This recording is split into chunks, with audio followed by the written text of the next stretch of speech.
we like to start our Holy Week on Palm Sunday. And then sometimes we will celebrate Maundy, Thursday, and then we skip to Easter. We do not like to think about Good Friday, to spend the time at the cross. We do not like to enter the tomb. We want to be an Easter people. The problem is that if we do not sit at the foot of the cross, in the shadow of the cross, acknowledging who is being crucified, we cannot experience Easter. There is no resurrection without the death. And this year, there are many, many, many people being crucified. In this year of all years, it is very important that we sit in the shadow of the cross and that we witness and stand in solidarity with and companion those who are being crucified in our midst. This year, it is very important that we recognize the crucifixion of our trans siblings. That we recognize how the powers that be have begun to say to our trans siblings that in their passport, they have to have the gender assigned to them at birth, making it dangerous for them to travel if the gender that they experience is different than the one they were born with. We have to be willing to sit in the shadow of the cross, to witness and stand in solidarity with those who are being crucified. Are we willing to be Senator Chris Van Hollen, get on a plane and go to the concentration camp in El Salvador and demand to see the one who is being crucified, Kilmer Abrego Garcia, and to stay until he can sit at the foot of the cross and bear witness to Abrego's challenges, to his pain, to his crucifixion, because he did nothing wrong. He is being crucified because he is an immigrant. We need to be willing to stand at the foot of the cross and to stand in solidarity and accompany those who are being crucified. And sometimes it is not just people, it is institutions. Are we willing to stand at the foot of the cross with our universities who are being threatened, that if they do not stop the diversity, equity, and inclusion programs, they will lose their federal funding?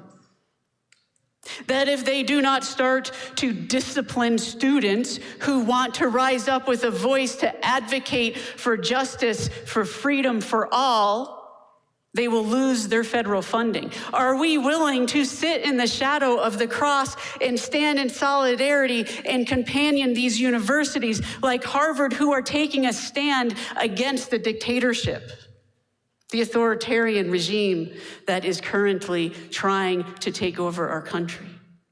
Are we willing, like Jesus, to stand against Pilate, wherever that may bring us? If we ignore Good Friday, we will not experience the resurrection of Easter Sunday. We have to witness and experience the pain and the grief that Garcia's family is experiencing, that yearning to have him back in this country, back in safety. We need to experience that grief, that fear that our trans siblings are experiencing, and hold them in that as they grieve the loss of their freedoms and their rights and their safety. Good Friday is what brings Easter morning. And then we need to be willing to enter that tomb, to walk into the tomb and to lay Jesus' body in the tomb, to wrap his body in that linen white and in that gold, and to leave him there. to sit with him in that tomb. The Gospel of Mary Magdalene, which is not in our sacred Bible text, but is one of the sacred texts. The Gospel of Mary Magdalene gives this wonderful story that Mary tells. And she tells of this story that as Jesus was in the tomb, he came to her in a vision and asked her to bear witness and to hold space and to companion him as he went and did the work of the tomb. And so that last few chapters of the Gospel of Mary Magdalene describe Jesus as Jesus descends into hell, breaking down the gates of hell with his bare feet, opening them up and bringing forth the souls that have been lost, the souls that need to be loved so deeply and healed so deeply by God, and barring the evil from entering into this world. And Mary Magdalene held that space that day as he was in the tomb doing this vital work so that resurrection could be experienced. Are we willing to sit in that tomb? Are we willing to put our lives at risk to stand with those who are being crucified? Are we willing to do the work that we need to do so that resurrection can be experienced not just by us, but by those who are being harmed in our country at this time? Because if we are willing to sit at the foot of the cross, if we are willing to sit in the tomb, then the sun rises on Easter morning. The stone rolls away.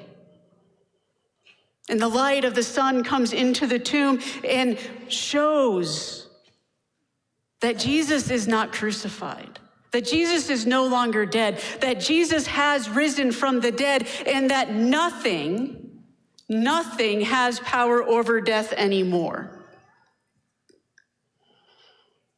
And then we are able to stand strongly and powerfully with our siblings who are being harmed, who are being crucified, who are being discriminated against. We are able to stand and risk ourselves because we know that resurrection means that death does not hold any control over us anymore. There is always new life.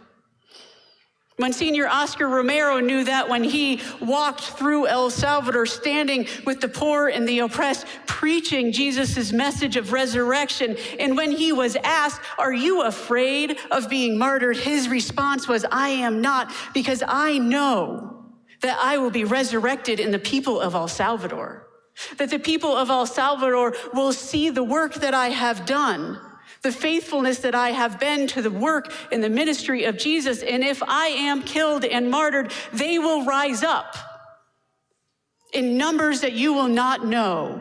And what happened? Monsignor Oscar Romero was martyred.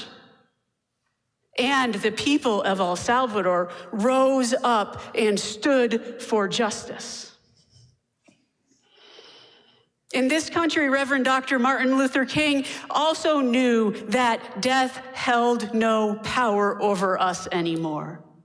And he stood and he spoke against the segregation of the South. And he put his body in harm's way. And he spoke about that good news of Jesus, that we are all one, that Jesus cares for everybody. And when he was asked if he was afraid of death, his response was no. He knew the resurrection power of Jesus, that transformational, life-giving power of the resurrection that gives us courage, that emboldens us, that tells us that if we are a resurrected people, we must risk ourselves for the justice that God has in store for all of us. And he did that. And when he was martyred, what happened? The people stood up. They rose. Those who were followers of Jesus, those who wanted to see segregation to go away, those who wanted to really embrace equality and equity and justice, rose up in his place, and his legacy became powerful, even more powerful than he could have thought. My friends, we are an Easter people. We are a resurrected people. We go through this story and remind ourselves once a year of what it is like to walk in that pathway of Jesus, to enter into Jerusalem on Palm Sunday, to work our way through to the Last Supper, to Garden of Gethsemane, to go through that awful experience of walking with your cross to being crucified and in the tomb. But we know that it does not end at the tomb. That the power of the story is the resurrection. That the power of the story is if we are willing to not be afraid of the cross, if we are willing to risk our whole beings for God's call for us, resurrection will always be there for us. That is the good news of Easter.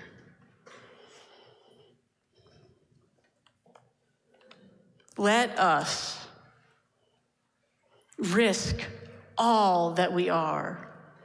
Let us stand in solidarity with those who are being oppressed, those who are being brutalized, those who feel their safety and their whole personhood as being taken away, their rights being removed. Let us stand boldly and fearlessly with them and know that no matter what happens, no matter what happens, we will always be resurrected, and the people who take up that place, who take up our call, who take up this movement of following the way of Jesus again and again and again. And our job is to courageously walk toward that cross, not fear death, and look toward resurrection, now and always. Amen.